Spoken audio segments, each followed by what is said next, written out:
हे दोस्तों, जय मसीह की। आज हम पढ़ेंगे नीति वचन का चौथा अध्याय का 23वां वचन, जिसमें लिखा हुआ है, सबसे अधिक अपने मन की रक्षा कर, क्योंकि मन का मूल सूत्र वही है। इसमें हमें ये पता चलता है कि जो मन है, जो हमारा हृदय है, ठीक है। हृदय तो चलो कुछ और चीज़ होती है। मन मन जिसमें हमें विचार आते हैं, क्योंकि हमें उसकी रक्षा करनी चाहिए, क्योंकि जीवन का मूल स्रोत वही है। मतलब जो हम चीज़ें बोलते हैं, जो चीज़ें हैं, वो हमारे मन ही से निकलती हैं। हमारे मन में विचार आता है, वो बाद में कार्य बन जाता है। मतलब पहले तो वो विचार आता है, थॉट आता है, पर बाद में वो एक्शन में बदल जाता है।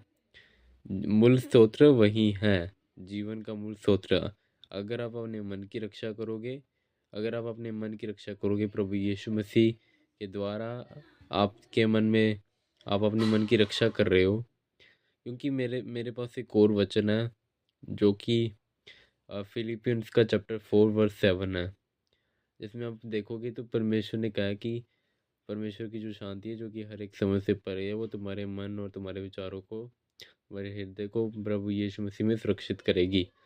इसीलिए हमें बहुत ज़रूरी है कि हमें अपने मन में कड़वाहट नहीं लानी किसी के लिए। हमारे मन में अच्छे विचार आने चाहिए, क्योंकि हमारा जो मन है उसी में विचार आते हैं। अच्छे भी हो सकते हैं, बुरे भी हो सकते हैं।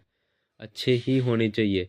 जो बुरा विचार आता है, उसे यीशु मसीह के नाम में डांट दिया करो उसी वक्त जिस दिन आए ना। आपको पता है क्या, कहीं अब मैं ऐसे, ये वचन जो है ना बहुत ही कीमती है। सोचो कैसे। क्योंकि आपके मन में, क्योंकि जो मन है आपका, आप देखते होगे कई लोगों को बहुत नेगेटिव विचार आते हैं, गलत विचार आते हैं। कई लोगों को वो दूसरे विचार आते हैं, कामुकता वाले विचार आते हैं। कई लोगों को पैसों के लालच का विचार आता है, और बहुत सारे अन्य गंदे विचार आते हैं। तभी कहा गया है कि अपने मन की रक्षा करो, क्योंकि अगर तुम्हारा मन में ये सभी चीज़ें हैं तो तुम्हारा बचना नामुमकिन है। लेकिन अगर तुम्हारा हृदय, तुम्हारे विचार, तुम्हारा मन प्रभु यीशु मसीह में सुरक्षित है, तो तुम बचे हुए हो दोस्तों। ठीक है। और तुम बचे हुए हो दोस्तों।